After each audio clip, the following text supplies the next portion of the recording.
In order not to waste your time, the link to the free amortization and prepayment schedule is pinned in the comment section below. However, I advise you stick to the end of the video to know if this template works for you and how to use it.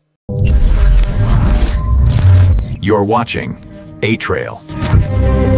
This file has 3 sections. The first one is the data section. Here you can input your company name and other details, and this reflects on the heading here as the company name and period. The next section is the info section. Here you put in your particulars, duration, and prepaid amount as it may be. In the last section is the calculation section. Over here you have your amortized period, the monthly amortization value, the opening amortization value, and the monthly prepaid and amortized values. Now, according to AI, in simple terms, prepayment is paying for something before you actually receive it or use it. And a good example is you pay a 120,000 naira in January for a 12-month internet bill. In accounting, this is not an expense initially. It's actually an asset in the first instance, and it's being spread monthly as you use the service. And according to numeric, amortization of prepayment expenses is an accounting process used to spread the cost of prepaid expenses over the period of time that the company will receive the benefits of the expense, helping to accurately match the cost of the expense to the period in which it is being used and ensure accurate financial reporting. This sheet gives you 3 main features. The first is the ability to toggle between different months. You can put in June and it creates the schedule all the way to June. You can put in a different year, let's say 2021, and then it creates it based on that particular year. The opening balances change as well as the monthly values. The next ability is that you can't edit anything on the calculation section. In essence, you can't tamper with it, which makes it perfectly accurate no matter what you do.